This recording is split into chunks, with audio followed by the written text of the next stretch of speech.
Jadi ya kejadian kemarin tuh kayak seakan-akan diarahin buat menyudutkan demonstran pro-Palestina.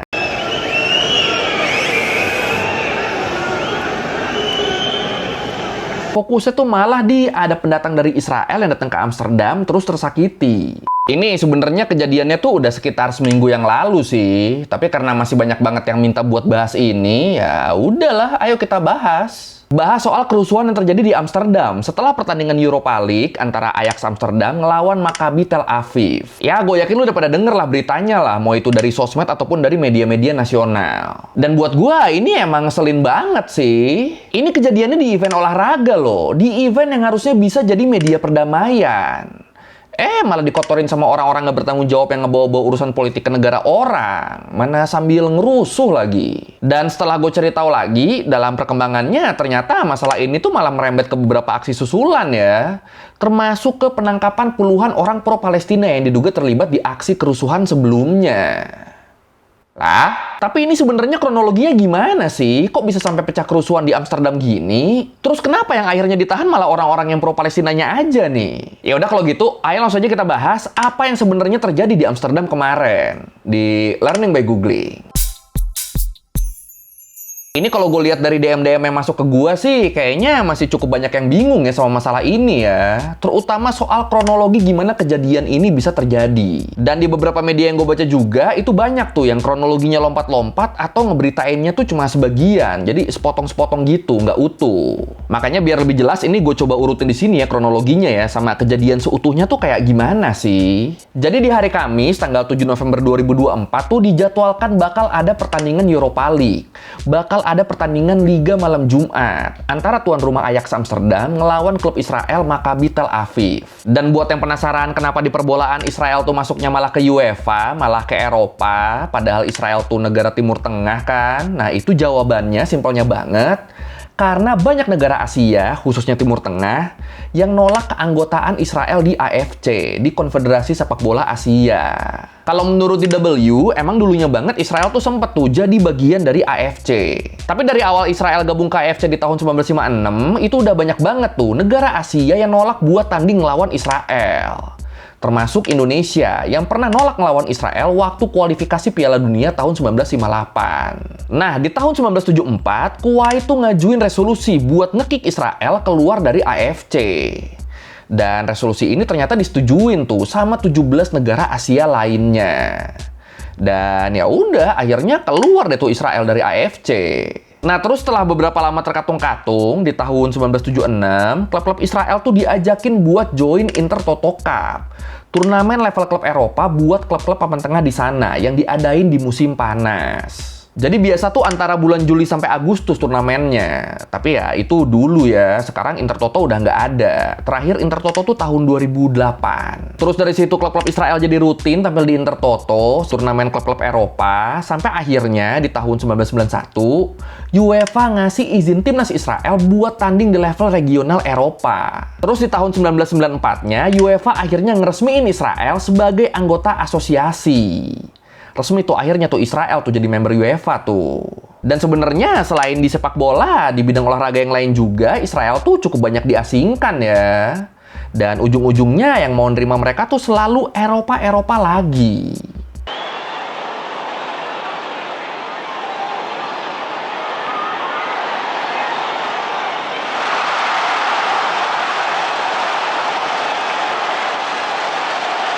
Oke, kita balik ke pertandingan Ajax ngelawan Maccabi Tel Aviv. Ya sebenarnya kayak normalnya pertandingan bola, yang namanya supporter away, supporter tandang, supporter tim lawan, itu kan suka pada datang sejak beberapa hari sebelum pertandingan dimulai kan. Nah di kasus ini, sehari sebelum pertandingannya digelar tuh, ada ratusan supporter Maccabi Tel Aviv yang udah pada sampai di Amsterdam, yang pada ngegelar aksi gitu di Dam Square, di kayak semacam alun-alunnya Amsterdam.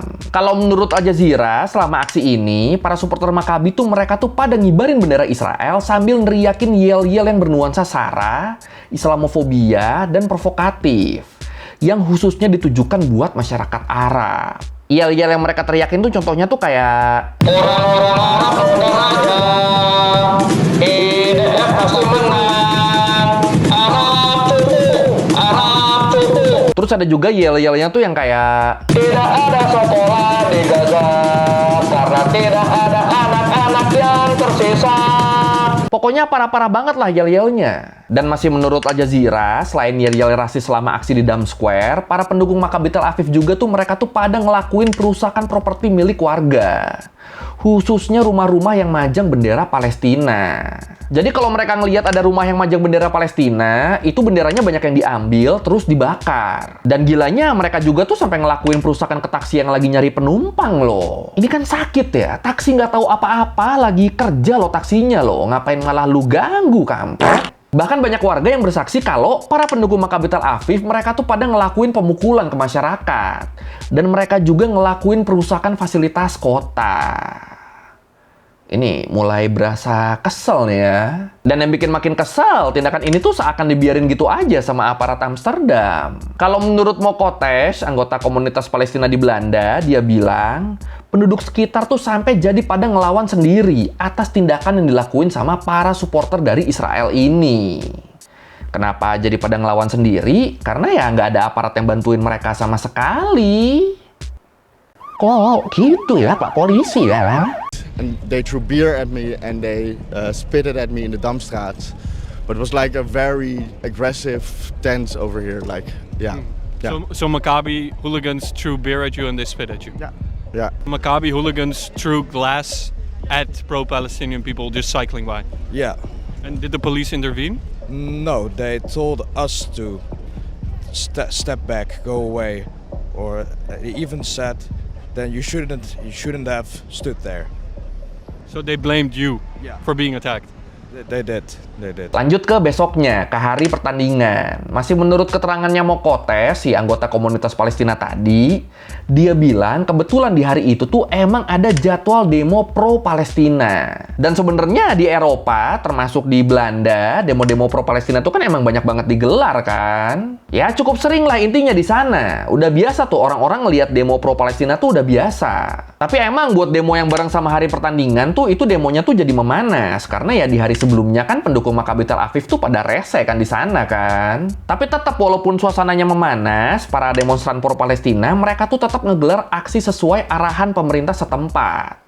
Aksinya digelar di area yang agak jauh dari venue pertandingan. Dan mereka pada nurut tuh di situ tuh. Dan buat mencegah terjadinya konflik, diterjunin juga aparat kepolisian buat ngawal para supporter Maccabi Tel Aviv ke stadion. Ini lumayan aneh juga nih.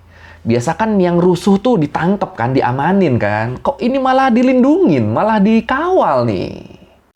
Kok gitu ya Pak Polisi? Dan yang bikin makin emosi nih, selama mereka jalan ke stadion sambil dilindungin sama polisi, para supporter ini tuh masih aja ngeriakin yel-yel rasis dan anti-Arab kayak di hari sebelumnya. Udah jelas banget jadi nih, mereka yang provokatif, mereka yang hooligan, tapi mereka yang dilindungin. Kok gitu ya Pak Polisi ya? Lanjut ke pas pertandingan. Nah ini waktu pertandingannya baru dimulai, fans-fans dari Israel ini mereka nih langsung rese nih. Rese gimana? Jadi kemarin tuh sebelum pertandingan dimulai tuh kan dilakuin moment of silence dulu ya. Dilakuin mengheningkan cipta buat mengenang peristiwa banjir bandang yang terjadi di Valencia, Spanyol. Dan kayak namanya, moment of silence, idealnya ya di momen itu semua orang, baik itu pemain, official team, wasit, sampai supporter, ya itu idealnya mereka tuh harusnya diem sebagai bentuk penghormatan atau turut berduka cita atas peristiwa yang terjadi. Idealnya. Tapi supporter Maccabi Tel Aviv ini di saat yang lainnya diem, mereka tuh malah teriak-teriak sambil siul-siul gitu. Pokoknya bener-bener nunjukin kalau mereka tuh nggak punya simpati dan empati buat korban bencana alam. Atau ya simpelnya nggak punya hati lah. Atau ya mungkin emang gue aja nggak tahu moment of silence. Tapi ya mantapnya di situ, mereka akhirnya dibantai 5-0 sama Ajax. Mampus.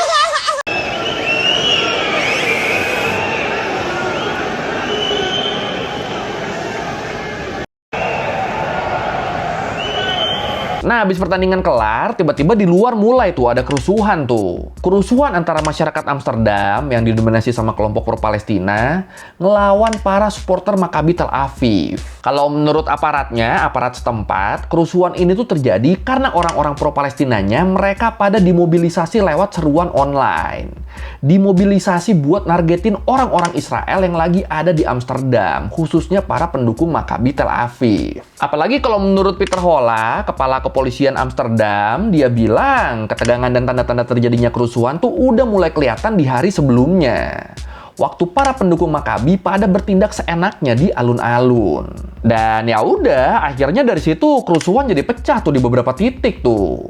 Kayak di luar stadion Johan Cruyff Arena, di sekitar stasiun pusat kota Amsterdam, dan di wilayah-wilayah lain di sekitarnya. Dan waktu kerusuhan terjadi, ratusan polisi anti huru-hara tuh langsung diterjunin ke seluruh penjuru kota Amsterdam.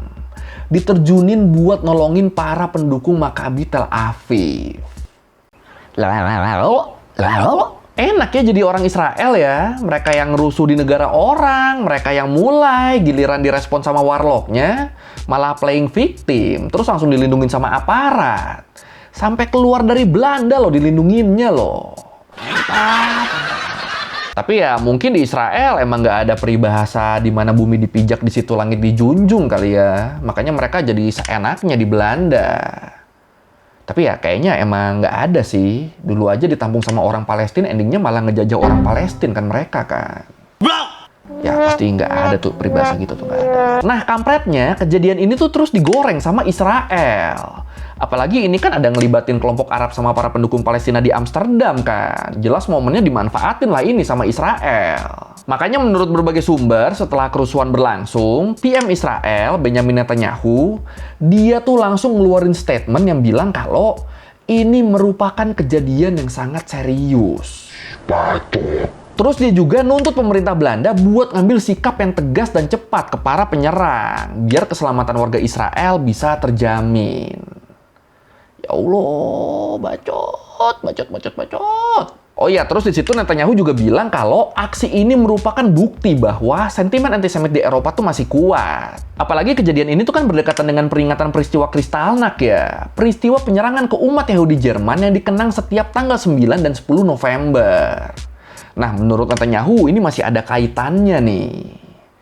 Jadi ya emang cukup jago ya cocok loginya ya Om Ben ya. Oke, Om, oke. Tomorrow, 86 years ago, was Kristallnacht, an attack on Jews just for being Jews on European soil. It's back now. Yesterday we saw it on the streets of Amsterdam. This is what happened. Dan terkait kejadian ini, di Eropanya sendiri, kebanyakan tokoh politik Belanda sama Uni Eropa, mereka tuh justru malah ikutan mengutuk keras kerusuhan ini. Sama kayak Netanyahu, mereka juga bilang kalau kerusuhan ini adalah bentuk kebencian ke kelompok Yahudi. Dan ini yang ngomong kayak gini tuh mulai dari wali kota Amsterdam, Femke Halsema, terus Perdana Menteri Belanda, Dick Schoof, dan ya banyak lagi lah pokoknya. Dan di UEFA sendiri, sebagai yang punya hajat, mereka bilang kalau mereka bakal nyelidikin peristiwa ini dan meninjau ulang prosedur keamanan mereka. Lah, ini serius nih, UEFA malah pro-hooligan nih sekarang nih. Dan respon-respon pejabat yang cenderung berat sebelah ini jelas banyak bikin masyarakat Amsterdam kecewa dong. Khususnya mereka yang selama ini pro kemerdekaan Palestina. Apalagi terus media-media mainstream di Eropa tuh mereka tuh seakan tutup mata sama alasan kenapa kerusuhan ini bisa terjadi. Jadi banyak media-media sana yang fokusnya tuh justru malah di kerusuhannya doang. Fokusnya tuh malah di ada pendatang dari Israel yang datang ke Amsterdam terus tersakiti. Udah fokusnya di situ tuh. Alasan kenapa mereka bisa tersakiti, terus kelakuan mereka kayak apa, itu tuh malah kurang dikulik sama media-media itu. Dan kalau kata Jesse Veldhuizen, anggota Dewan Belanda, menurut dia walaupun aparat akhirnya diturunkan, tapi pengerahan ini tuh nggak dilakukan di saat yang tepat. Dia bilang, aparat keamanan lebih memilih melindungi para hooligan Maccabi. Di saat warga Amsterdam harus berjuang sendirian melindungi diri dan rumah mereka. Nah ini bagus nih, ada juga nih pejabat yang waras nih. Mantap. Amsterdam kijkt terug op een gitzwarte nacht. En ook vandaag is het nog donker. Haatdragende, antisemitische relschoppers en criminelen hebben gisteravond en gisternacht Joodse Israëlische bezoekers te gast in onze stad belaagd, en in elkaar geslagen. Nah, terus yang menarik nih, waktu gue lagi menilai kejadian ini lebih dalam, gue nemu satu artikel yang dikeluarin sama media Israel, The Jerusalem Post, yang nyebut kalau ada anggota Mossad, badan intelijennya Israel, yang ikut rombongan supporter Maccabi Tel Aviv ke Amsterdam. Nah, iki. Ya, kalau menurut keterangan di artikelnya di Jerusalem Post tadi sih, dibilangnya keberadaan agen Mossad ini tuh cuma buat ngejamin keselamatan warga Israel yang bertandang ke Belanda. Udah itu doang, buat ngejagain doang. Apalagi kalau menurut klaim pihak Israel, masalah keamanan tuh emang jadi isu serius yang selalu dihadapin sama tim Israel waktu bertandang ke Eropa dalam kurun waktu 1 tahun ke belakang. Makanya akhirnya diutus tuh agen Mossad tuh di rombongan itu tuh buat nemenin mereka kalau ada apa-apa. Ya harusnya kalau emang ngerasa nggak aman di mana-mana lebih ke ngaca sih. Kenapa gue bisa nggak aman ya? Gue ngelakuin salah apa ya? Harusnya gitu ya. Harusnya. Nah, tapi gara-gara ini jadi banyak yang curiga nih. Jangan-jangan keberadaan agen Mossad di sini tuh emang punya niat terselubung. Jangan-jangan mereka ikut di situ tuh bukan buat ngelindungin, tapi lebih ke buat bikin rusuh di Belanda.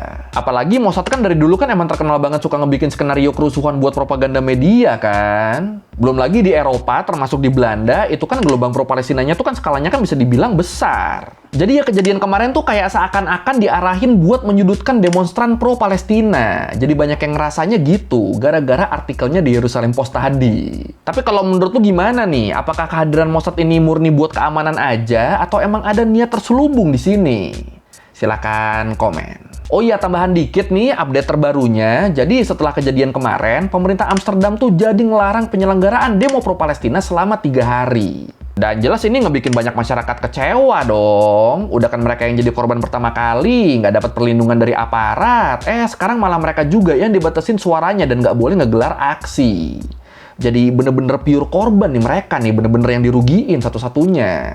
Dan sebagai bentuk kekecewaan, para pendukung pro-Palestina ini mereka akhirnya tetap ngegelar aksi di lapangan Dam Square di hari Minggunya, walaupun sebenarnya udah dilarang. Dan akhirnya ya aksi ini berujung bentrokan nih antara massa pro-Palestina dan aparat anti huru-hara Amsterdam. Menurut beberapa sumber, sampai gue bikin video ini, ada lebih dari 50 demonstran yang diamanin sama aparat Amsterdam sebagai buntut demonstrasi di hari Minggu. Ini kan gila kan, hooligan Israelnya udah pada balik dengan damai, pada bahagia, dilindungin sama aparat juga.